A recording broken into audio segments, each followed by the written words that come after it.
great number of bodhisattvas and established them in Buddha wisdom.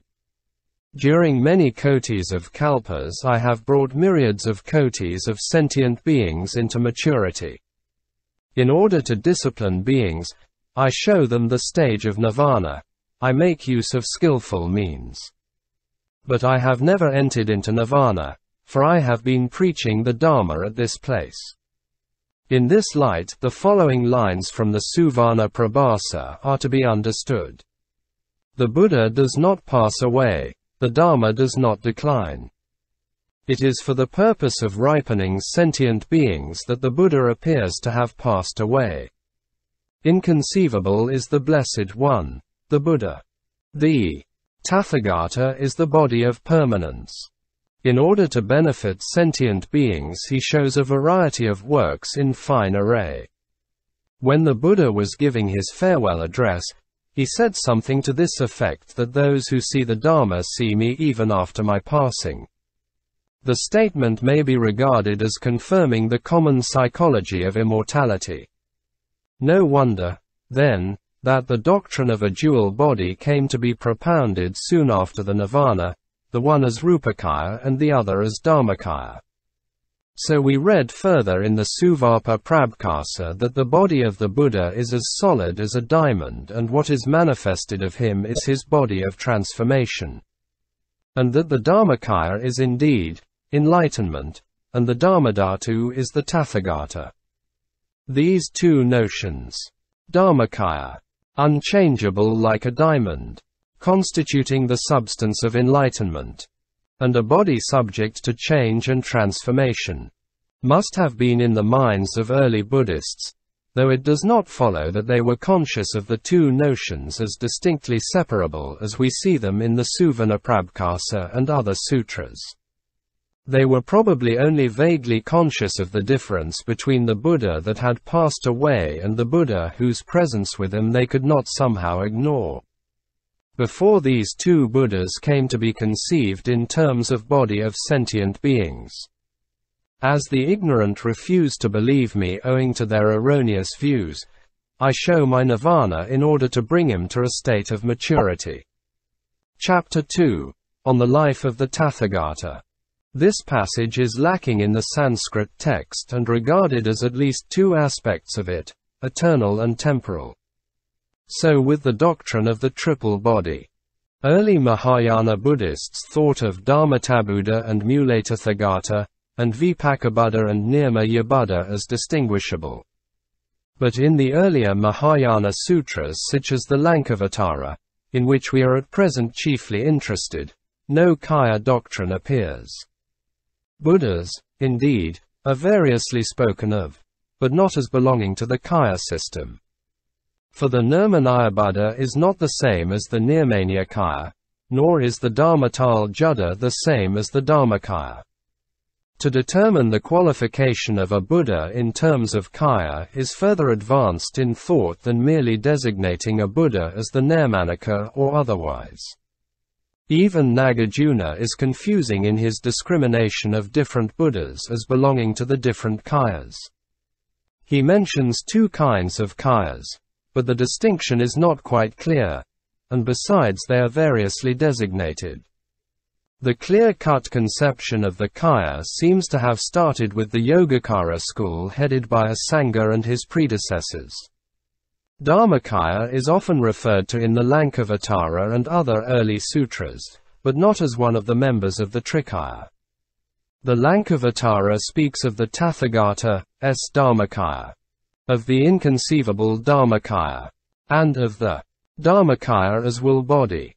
But in all these cases there is no reference whatever to the conception of the Trikaya or any Kaya, except that it means something substantially constituting Tathagatahood or Buddhahood.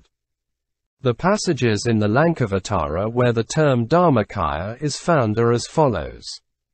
1.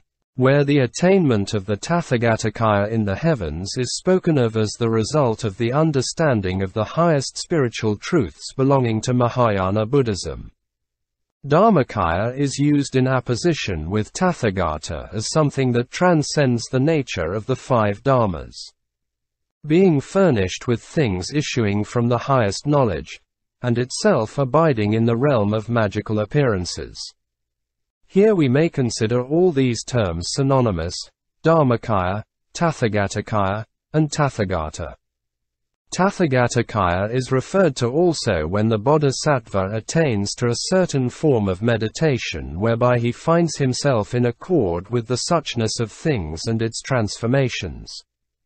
The Tathagatagata is realized when all his mental activities conditionally working are extinguished and there takes place a radical revolution in his consciousness. The kaya is no less than the Dharmakaya. 3. When the bodhisattva is described as being anointed like a great sovereign by all the Buddhas as he goes beyond the final stage of bodhisattvaship. Mention is made of Dharmakaya which he will finally realize. This kaya is characterized as Vasavatan and made synonymous with Tathagata. In Buddhism, Vasavatan is used in the sense of supreme sovereignty whose will is deed, since there is nothing standing in the way of its rulership. The Dharmakaya may here be identified with Sambhogakaya, the second member of the Trikaya. Here the bodhisattva is sitting in the lotus palace decorated with gems of all sorts.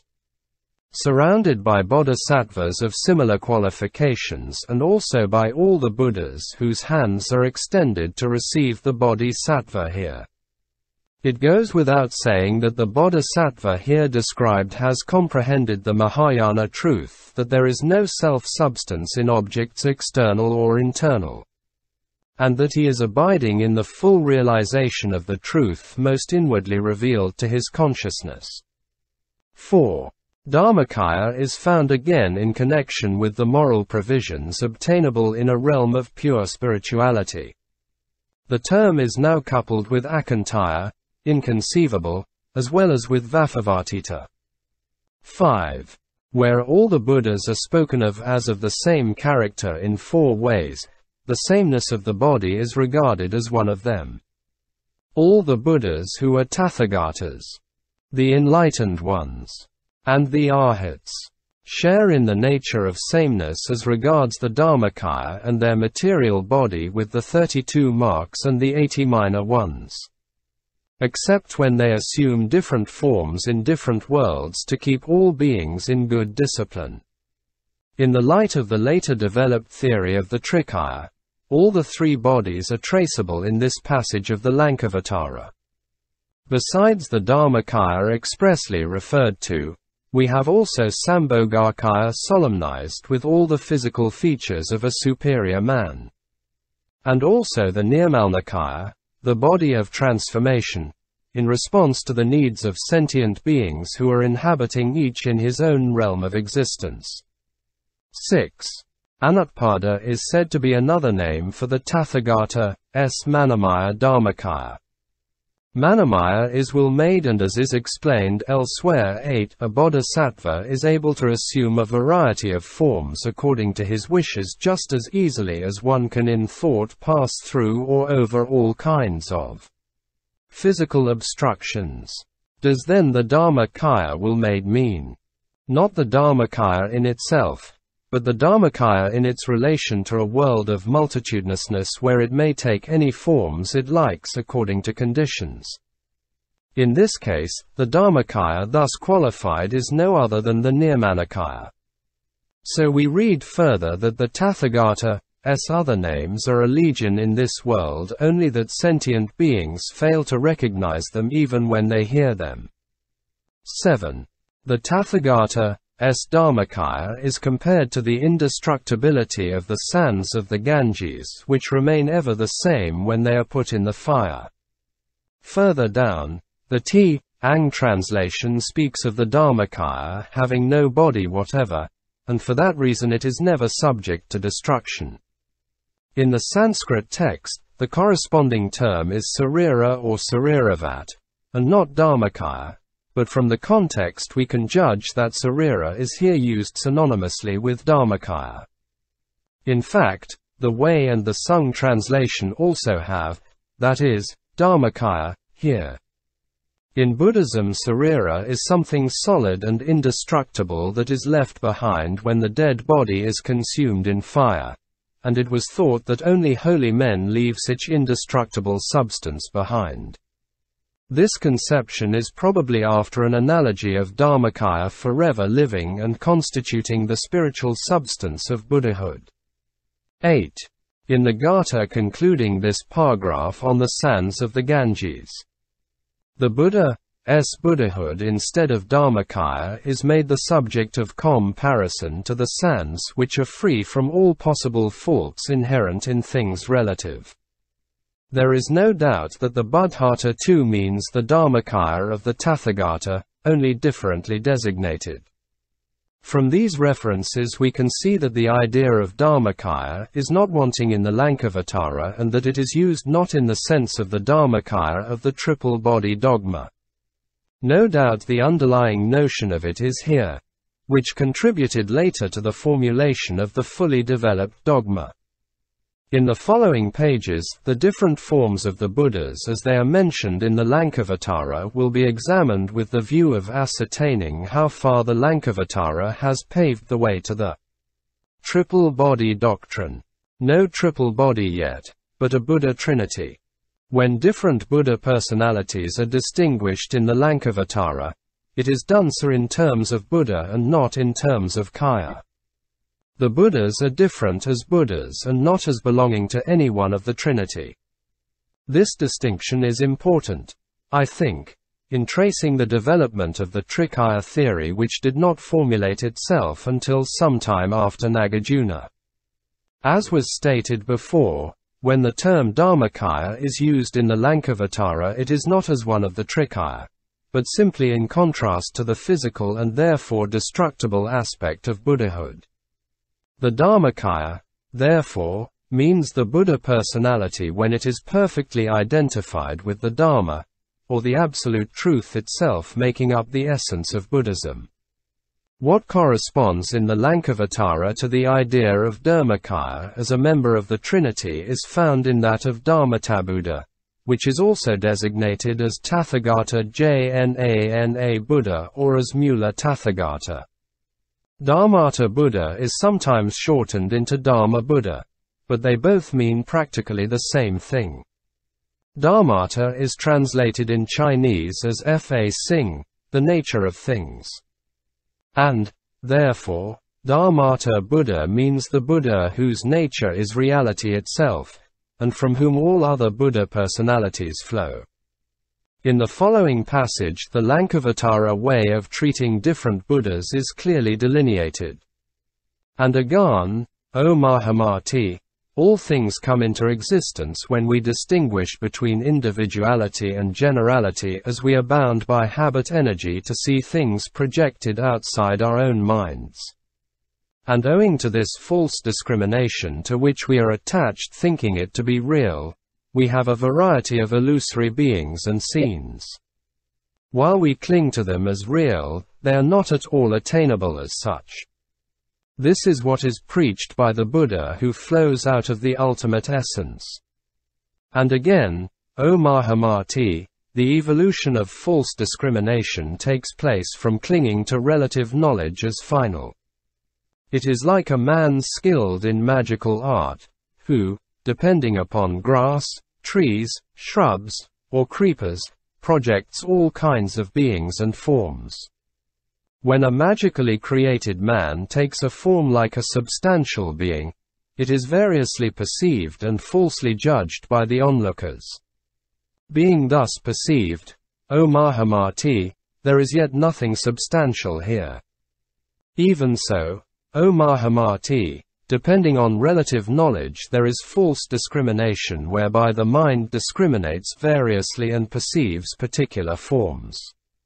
False discrimination, O Mahamati, arises from habit energy which makes one cling to the particularizing aspect of existence, and we then have what is known as false discrimination. Such, O Mahamati, is the discourse by the Buddha who flows out of ultimate essence. Further, O Mahamati, The Dharmata Buddha defines the extent of self-realization, which has nothing to do with modes of mentation. Further, O Mahamati, the Nirvana Buddha who suffers transformation defines functions and fields differently allotted to charity, moral conduct, meditation, tranquilization, various kinds of wisdom and knowledge, aggregates, dhatus, ayatanas, emancipations, and vijnanas, showing how these things in their nature far surpass the materialistic views of the philosophers. Further, O Mahamati, the Dharmata Buddha is free of support. He is self-sufficing, disengaged from all doings, senses, measurements, and appearances. He is not within reach of the stupid-minded, Sravakas, Pratyeka Buddhas, and philosophers, who are engrossed in clinging to the notion of an ego substance. For this reason, O Mahamati, you ought to devote yourself to bring about the excellent state of self-realization and be disengaged from the views which regard your own mental projections as objectively real. The three kinds of Buddha here distinguished as the Dharmata, the Nishayanda, and the Nirvana apparently correspond to the trinity of Dharmakaya, Sambhogakaya, and Nirma-iyakaya. The Dharmata is the absolute essence of the Buddhahood, which is beyond all forms of limitation and of which nothing is to be predicable. It is realized only within mind. Whereas the Nishayanda, which flows out from the Dharmata, owing to the habit, energy or memory accumulated in it from time immemorial, manifests a world of particulars where, by such categories as individuality and generality, relative knowledge is generated, and depending on this knowledge false discrimination is made possible, which makes erroneous judgments on things only magically existing. That is to say, the conception of the Nishayanda means the beginning of a world of individual objects. Niskayanda or Nisyanda, from the root sy and, literally means flowing down, or flowing out, and the Buddha thus prefixed is sometimes translated in the Way and the Ang text as Powerful, or Recompense Buddha, while in the Sung it is Depending Buddha. Not only is there no connection in sense between Niskayanda and Sambhoga, which means enjoyment, but the definition given in the Lankavatara to the Nishayanda Buddha as to his functions seems to be quite different from the nature of the Sambhogakaya as we ordinarily have it.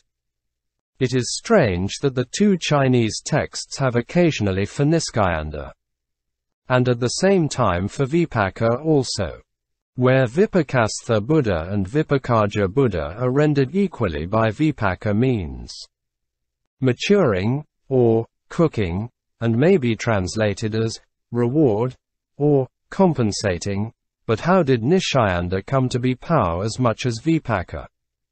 And how did the Nishayanda Buddha and the Vipaka Buddha come to be considered as corresponding to the second member of the Kaya Trinity? Or is there really a correspondence between the three ideas? The reason why Nishayanda and Vipaka came to be rendered power by the Chinese translators is perhaps this. They both belong to the category of cause and effect. In Buddhist philosophy 5 kinds of effects are enumerated against 6 kinds of causes, and Vipaka and Nishayanda are 2 of the 5 effects, the others being Purushakara, Adhipati, and Visamyoga. By Vipaka effect is meant that the nature of an effect is not the same as the nature of the cause. When a man does something good he is rewarded with something enjoyable. Pleasure and goodness are not of the same character, but there is an intimate relationship between them as cause and effect. In the case of the Nishayanda, however, cause and effect are of a similar nature.